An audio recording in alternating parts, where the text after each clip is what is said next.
कौन से कर्म करने से मिलता है पुनः मनुष्य जन्म। मित्रों, इस सृष्टि में जिस किसी ने जन्म लिया है उसकी मृत्यु एक न एक दिन होती ही है। यह एक कठोर सत्य है, इसे चाहकर भी कोई झुठला नहीं सकता। हालांकि मृत्यु के बाद दोबारा जन्म होना तय माना जाता है। जैसे दिन के बाद रात होती है और रात के बाद दिन होता है, उसी तरह गरुड़ पुराण के अनुसार हर चीज दोबारा जन्म लेती ही है।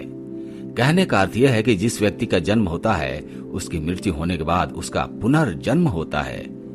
लेकिन गरुड़ पुराण में यह भी बताया गया है कि मृत्यु के बाद किसी भी जीव को दोबारा जन्म किसी योनि में मिलेगा। वह उसके पूर्व जन्म के कर्मों के आधार पर ही तय होता है। लेकिन मित्रों, क्या आप जानते हैं कि ऐसे कौन से कर्म हैं जिसे करने के बाद अगला जन्म भी मनुष्य का मिल सकता है? अगर नहीं जानते हैं तो आप हमारे इस वीडियो को अंत तक जरूर देखते रहिएगा, क्योंकि आज हम आपको गरुड़ पुराण के अनुसार बताने वाले हैं कि कौन से कर्म करने से दोबारा मनुष्य योनि मिलती है। मित्रों, गरुड़ पुराण में बताया गया है कि कर्म अच्छे होते हैं, बुरे होते हैं, मतलब कर्म का फल इस संसार में रहने वाले प्रत्येक जीव को मिलना तय है। मनुष्य का अधिकार केवल कर्म करना है, फल देने का अधिकार परमात्मा के हाथों में है। इसके अलावा गरुड़ पुराण में यह भी बताया गया है कि मनुष्य अगले जन्म में किस योनि में जन्म लेगा यह विषय होता है, और यह मनुष्य द्वारा किए गए कर्मों के हिसाब से ही तय होता है। आइए अब जान लेते हैं। मित्रों, सर्वप्रथम हम आपको यह बता दें कि इस जन्म में मनुष्य योनि मिली है तो आपका अगला जन्म भी मनुष्य योनि में ही होगा, ये तय नहीं है। गरुड़ पुराण के अनुसार जो अपने जीवन में अच्छे कर्म करते हैं सिर्फ उन्हें ही मनुष्य जीवन की प्राप्ति होती है। यही नहीं, कुछ मनुष्य ऐसे भी होते हैं जो अपने कर्मों के कारण 84 लाख योनियों में भटकते रहते हैं और फिर अंत में उनका जन्म एक मनुष्य की योनि में होता है। मित्रों, कर्म 3 प्रकार के होते हैं। पहला संचित प्रारब्ध और त्रियमान। पूर्व कर्मों का जो ढेर है वह संचित कर्म है।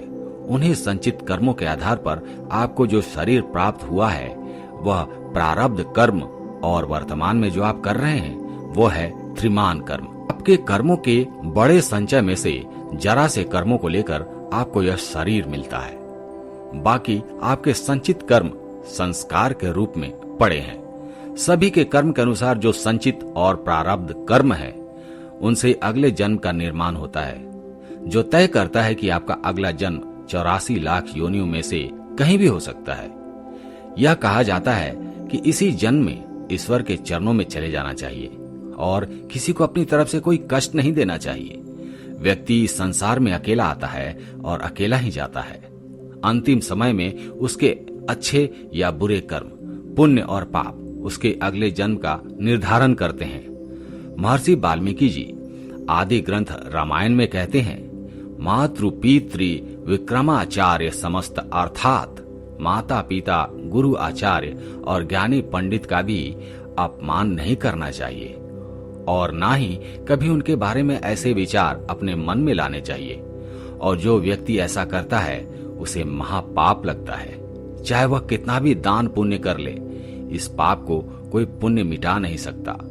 मित्रों, जो व्यक्ति दूसरों के हित में सोचता है, उनकी सदैव मदद करता है, पशु पक्षी और अन्य जीवों पर दया करता है, जरूरतमंदों की मदद करता है और बिना किसी स्वार्थ के संचित धन का उपयोग धार्मिक कार्यों में करता है, तो ऐसे मनुष्य का अगला जन्म मानव योनि में ही होना तय है। मित्रों, इसके अलावा गरुड़ पुराण में यह भी बताया गया है कि जो मनुष्य अपनी मृत्यु के अंतिम समय में जिस चीज के बारे में सोचते हुए अपने प्राण त्यागता है उसे अगला जन्म उसी के अनुसार मिलता है। जैसे कोई व्यक्ति अपने अंतिम समय में किसी स्त्री को याद करते हुए अपने प्राण त्यागता है तो उसका अगला जन्म स्त्री के रूप में ही होता है। इसी तरह जो व्यक्ति अपने अंतिम समय में ईश्वर को याद करते हुए प्राण को त्यागता है तो वह मुक्ति की ओर अग्रसर हो जाता है। अर्थात मृत्यु के अंतिम क्षण के विचार उसके अगले जन्म को भी तय करते हैं। इसलिए धर्म शास्त्रों में यह बताया गया है कि मृत्यु के अंतिम समय में हमेशा राम नाम का जप करते रहना चाहिए।